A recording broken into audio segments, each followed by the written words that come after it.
But before I start, I just wanted to say these are my rules, and I think that they can apply to anyone, but that is for you to decide, because not everyone is the same. There's some people that just like to kick back and coast through life, and others want to be very intense and want to be number one and want to be successful, and that's like me. I always wanted to be very intense. I always wanted to be number one. I took it very seriously in my career. So this was the same when I started with bodybuilding. I didn't want to just be a bodybuilding champion. I wanted to be the best bodybuilder of all times. The same was in the movies. I didn't want to just be a movie star. I wanted to be a great movie star that's the highest paid movie star and have above the title billing. And so this intensity always paid off for me. This commitment always paid off for me. So here are some of the rules. The first rule is trust yourself. And what I mean by that is so many young people are getting so much advice from their parents and from the teachers and from everyone. But what is most important is that you have to dig deep down and ask yourselves, who do you want to be? Not what, but who. And I'm talking about not what your parents and teachers want you to be, but you. I'm talking about figuring out for yourselves what makes you happy, no matter how crazy it may sound to the people. I was lucky growing up because I did not have the television, or I didn't have telephones, I didn't have the TV, the computers and the iPods. And of course Twitter was then something that birds did outside the window. But I didn't have all the distractions and all this. I spent a lot of time by myself so I could figure out and listen to what is inside my heart and inside my head. And I recognized very quickly that inside my head and heart were a burning desire to leave my small village in Austria. Not that there was something wrong with Austria, it's a beautiful country, but I wanted to leave that little place and I wanted to be part of something big. The United States of America, a powerful nation, the place where dreams can come true. I knew when I come over here I can realize my dreams. And I decided that the best way for me to come to America was to become a bodybuilding champion, because I knew that was my ticket. The instant that I saw a magazine cover of my idol, Reg Park. He was Mr. Universe, he was starring in Hercules movies, he looked strong and powerful, he was so confident. So when I found out he got that way, I became obsessed, and I went home and I said to my family, I want to be a bodybuilding champion. Now you can imagine how that went over in my home in Austria. My parents, they couldn't believe it. They would have been just happy if I would have become a police officer like my father, or married someone like Heidi, who had a bunch of kids and ran around like the Van Trapp family in Sound of Music. That's what my family had in mind for me, but something else burned inside me. Something burned inside me. I wanted to be different. I was determined to be unique. I was driven to think big and to dream big. Everyone else thought that I was crazy. My friend said, if you want to be a champion in a sport, why don't you go and become a bicycle champion or a skiing champion or a soccer champion? Those are the Austrian sports. But I didn't care. I wanted to be a bodybuilding champion and use that to come to America and use that to go into the movies and make millions of dollars. So, of course, for extra motivation, I read books on strongmen and on bodybuilding and looked at magazines. And one of the things I did was I decorated my bedroom window, my bedroom wall. Right next to my bed, there was this big wall that I decorated all with pictures. I hung up pictures of strongmen and bodybuilders and wrestlers and boxers and so on. And I was so excited about this great decoration that I took my mother to the bedroom and I showed her. And she shook her head. She was absolutely in shock. And tears started running down her eyes. And she called the doctor. She called our house doctor. And she brought him in and she explained to him, there's something wrong here. She said, she looked at the wall with the doctor and she says, where did I go wrong? I mean, all of Arnold's friends have pictures on the wall of girls. And Arnold has all these men, but it's not just men, they're half naked. And they're oiled up with baby oil. I mean, what is going on here? Where did I go wrong? So you can imagine the doctor shook his head and he said, there's nothing wrong. At this age, you have idols and you go and have those. This is just quite normal. So this is rule number one. I wanted to become a champion. I was on a mission. So rule number one is, of course, trust yourself no matter how and what anyone else thinks. And of course, rule number two is break the rules. We have so many rules in life about everything. I say break the rules, not the law, but break the rules. My wife has a t-shirt. My wife has a t-shirt that says, well-behaved women rarely make history. Well, you know, I don't want to burst her bubble, but the same is true with man. It is impossible to be a maverick or a true original if you're too well behaved and don't want to break the rules. You have to think outside the box. That's what I believe. After all, what is the point of being on this earth if all you want to do is be liked by everyone and avoid trouble? The only way that I ever got any place was by breaking some of the rules. After all, I remember that after I was finished with my bodybuilding career, I wanted to get into acting and I wanted to be a star in films. You can imagine what the agents said when I went to meet all those agents. Everyone had the same line that it can't be done. The rules are different here. It says, look at your body. You have this huge, monstrous body and overly developed that doesn't fit into the movies. You don't understand. This was 20 years ago, the Hercules movies. Now there's the little guys that are in. Dustin Hoffman, Woody Allen, Jack Nicholson, before he gained weight, of course, that is. But anyway, those are the guys that were in. And the agent also complained about my accent. He says, no one ever became a star with an accent like that, especially not with a German accent. And yes, I can imagine with your name, Arnold Schwarzenegger, or whatever the name is, on a billboard. Yeah, that's going to draw a lot of tickets and sell a lot of tickets. Yeah, right. So this is the kind of negative attitude they had, but I didn't listen to those rules. Even though they were very nice and they said, look, we can get you some bit parts. We can get you to be, playing a wrestler or a bouncer. Oh, maybe with your German accent we can get you to be a Nazi officer in Hogan's Heroes or something like that. But, I didn't listen to all this. These were their rules, not my rules. I was convinced I could do it, that if I worked as hard as I did in bodybuilding, 5 hours a day, and I started getting to work, I started taking acting classes, took English classes, took speech classes, dialogue classes, accent removal classes I even took. I remember running around, a fine wine grows on a vine. You see, because Germans had difficulties with the F and the W and the V. So fine wine grows on a vine.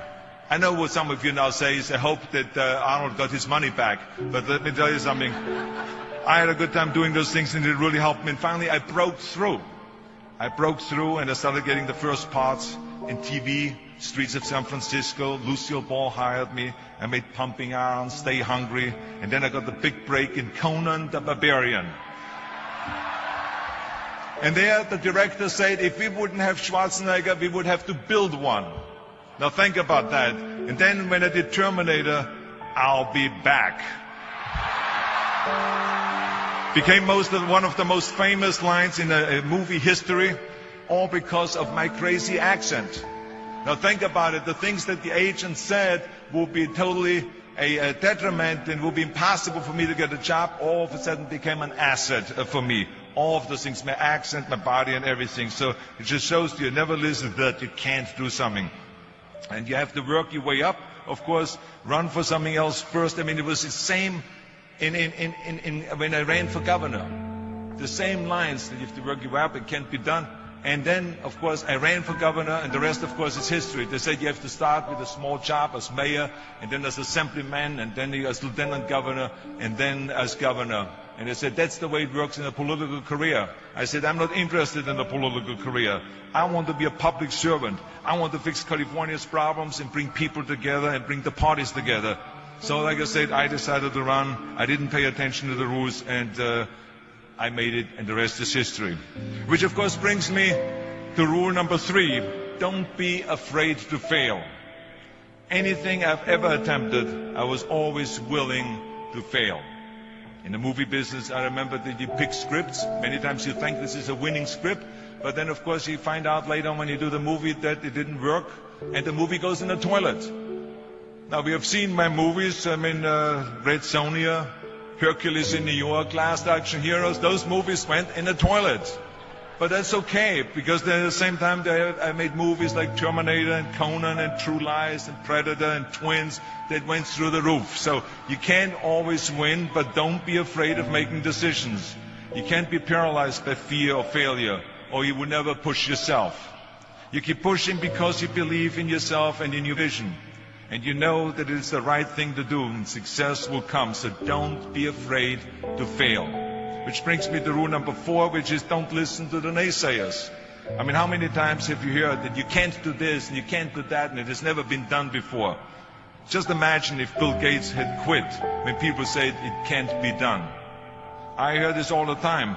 As a matter of fact, I love it when someone says that no one has ever done this before, because then when I do it, that means that I'm the first one that has done it. So pay no attention to the people that say it can't be done. I remember my mother-in-law, Eunice Kennedy Shriver, when she started Special Olympics in 1968, people said that it would not work. The experts, the doctors that specialized in mental disabilities and mental retardation said it can't be done. You can't bring people out of the institution. You can't make them participate in sports, in jumping, in swimming, and in running. They will hurt themselves. They will hurt each other. They will drown in the pool. Well, let me tell you something. Now, 40 years later, Special Olympics is one of the greatest organizations in 164 countries dedicated to people with mental disabilities and with intellectual challenge. And she did not take no for an answer. And the same is when you look at Barack Obama. I mean, imagine if he would have listened. If he would have listened to the naysayers, he would have never run for president. People said it couldn't be done, that he couldn't get elected, that he couldn't beat Hillary Clinton, that he would never win the general election. But he followed his own heart. He didn't listen to the "you can't," and he changed the course of American history. So over and over you see that if I would have listened to the naysayers, I would still be in the Austrian Alps yodeling. I would never have come to America. I would have never met my wonderful wife, Maria Shriver. I would have never had the wonderful 4 kids. I would have never done Terminator, and I wouldn't be standing here in front of you today as governor of the greatest state of the greatest country in the world. So I never listened that you can't. I always listened to myself and said, yes, you can. And that brings me to rule number 5, which is the most important rule of all. Work your butt off. You never want to fail because you didn't work hard enough. I never wanted to lose a competition or lose an election because I didn't work hard enough. I always believed leaving no stone unturned. Muhammad Ali, one of my great heroes, had a great line in the 70s when he was asked, how many sit-ups do you do? He said, I don't count my sit-ups. I only start counting when it starts hurting. When I feel pain, that's when I start counting, because that's when it really counts. That's what makes you a champion. And that's the way it is with everything. No pain, no gain. So many of those lessons that I apply in life, I've learned from sports, let me tell you, and especially that one. And let me tell you, it is important to have fun in life, of course, but when you're out there partying, horsing around, someone out there at the same time is working hard. Someone is getting smarter and someone is winning. Just remember that. Now, if you want to coast through life, don't pay any attention to any of those rules. But if you want to win, there's absolutely no way around hard work. None of my rules, by the way, of success will work unless you do. I've always figured out that there's 24 hours a day.